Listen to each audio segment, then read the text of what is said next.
বন্ধুরা লিটিল ধামাকা কিচেনে সবাইকে নমস্কার বলছি। শরীর ভালো না করে আজকে দুপুরবেলায় আইসি আর আজকে রান্নাঘরে বসেই বলতেছি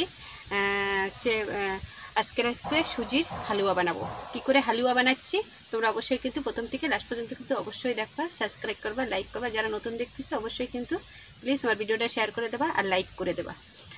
চলো স্টার্ট করে দিচ্ছি। উনুনটা ধরাইয়ে, এই দেখো ধরাইয়ে তারপরে কথা বলতেছি। তা মনে কড়াইটা নিয়ে আসো, যাও।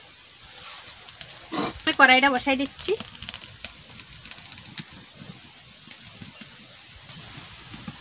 ঘি দিয়ে দিচ্ছি, পুরো আগুন জ্বলতেছে। আর এগুলো হচ্ছে বেশি দেখো ছোট ছোট কুচো কাট দেওয়া হয়ে গেছে। এর জন্য আমি কড়াইটা নামাই নিয়ে তারপরে এই যে কাজু বাদাম দিয়ে দিচ্ছি,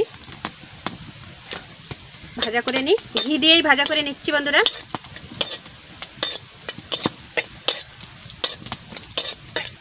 কিশমিশ দিয়ে দিচ্ছি।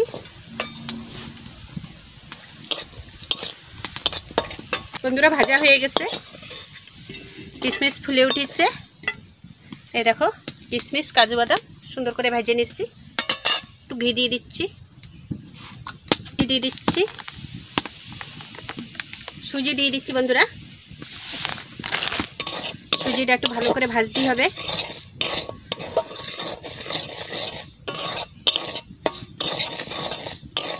সুন্দর করে ঘিটা একটু মানে সুজিটা ভাজা লাগবে।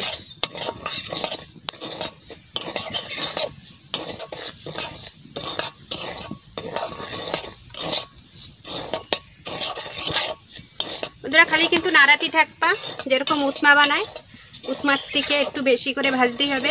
সেমই উৎমার ব্যাপার আর এই ব্যাপার একই সেম, কিন্তু এটা একটু বেশি করে ভাজতেই হবে। ওটা সাদা তেল দিয়ে করা যায় আর এটা ঘি দিতে হয়। কত সুন্দর করে আমি ভাজা করে নিচ্ছি। সুজির কালার একদম পুরো চেঞ্জ হয়ে গেছে। সব সুজিগুলো ভাজা হয়ে গেছে, সুন্দর করে ভাজা করে নিচ্ছি আমি। কালারও চেঞ্জ হয়ে গেছে সুজির, তোমরা দেখলেই বুঝতে পারতেছো সুজির কালার কীরকম হয়ে গেছে। সাদা সুজি একদম ঘিয়ে কালার হয়ে গেছে। এবারটা আমি জল দেব।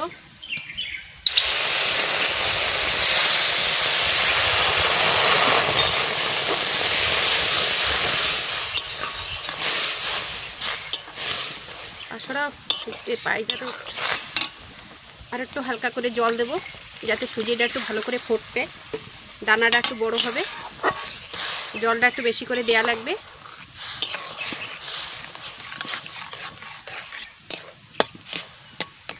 ঘিরানোর জন্যে আমি এলাচের 3-4টে এলাচ মাঝখান দিয়ে ফাটাইয়ে দানাগুলো বের করে দিয়ে দিচ্ছি। এই দেখো একটু ঘিরানটা হবে, ভালো লাগবে। অল্প করে লবণ দিচ্ছি। তোমরা যদি এতে লবণ যদি না দিতে চাও তাও দিতে হয় না, কিন্তু লবণটা যদি দেওয়া হয় তাহলে চিনির যে একটা ভালো একটা স্বাদ, ভালো সুন্দর একটা স্বাদ আসে চিনিতে। দেখো দিলে মিষ্টিতে কীরকম একটা লাগে, ভালো লাগে না। মিষ্টান্ন যখন খাবা দেখবা হালকা করে একটু ভুল হয়ে গেছে, একটু লবণ না দিলে ভালো লাগে না। চিনি বলতেছি। এবার শুধু নাড়তে থাকতে হবে।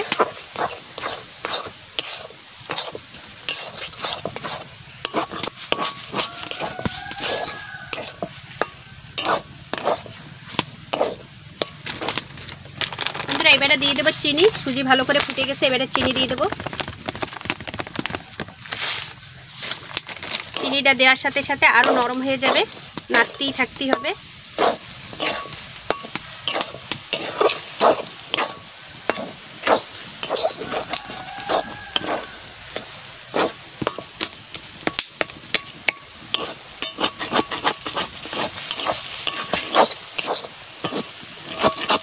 এবারে দুধ দেব।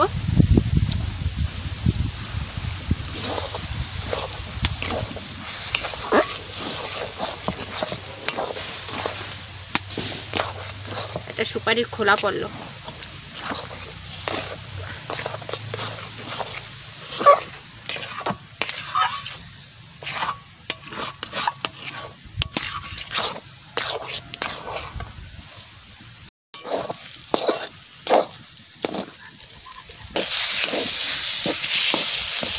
কাজু কিশমিশ দিয়ে দিচ্ছি, আর কিছু একটু রেখে দিচ্ছি, উপরে পরে দেব, তার জন্য রেখে দিচ্ছি।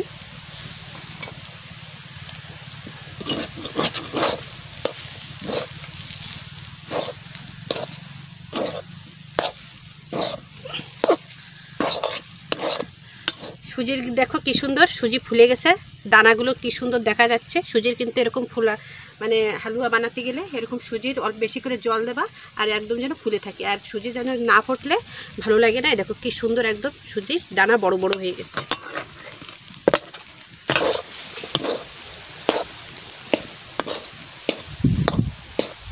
হয়ে গেছে।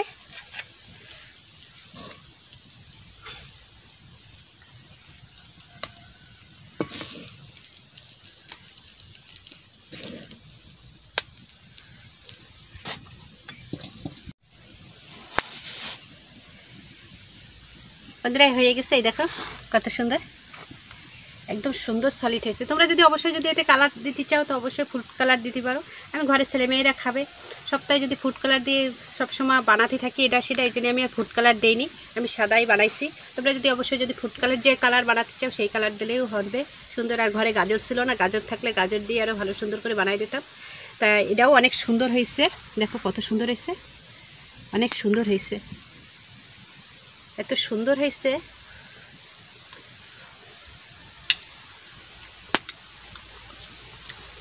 টেস্ট হয়েছে মানে পুরো টেস্ট হয়েছে বন্ধুরা, তোমাদের বলে কি বুঝাবো। মেয়ের একটু খাইয়ে দেখতে বলতেছি, মেয়ে মানে একটু খাই দেখো। সুজির যে দানাগুলো সুন্দর ফুলে গেছে, একটু জল বেশি করে দিয়ে দানাগুলো একটু ফুটাই নিতে হবে। দানাগুলো যদি একটু বেশি ফুটে দেখো কত সুন্দর দানাগুলো সব একটা হয়ে গেছে, একদম একটা করে দানা বড় বড় করে একদম ফুলে গেছে। আমার মেয়ের একটু দিচ্ছি। বন্ধুরা হয়ে গেছে ভিডিও, মানে আমার ভিডিও কমপ্লিট হয়ে গেছে। আর ভিডিওটা বেশি বাড়াবো না। ভিডিওটা যদি ভালো লাগে লাইক সাবস্ক্রাইব কমেন্ট করে দেবা। যারা নতুন দেখতেছো প্লিজ অবশ্যই কিন্তু ভিডিওটা একটু শেয়ার করে দেবা আর লাইক করে দেবা। আজকের ভিডিও পর্যন্ত, নমস্কার।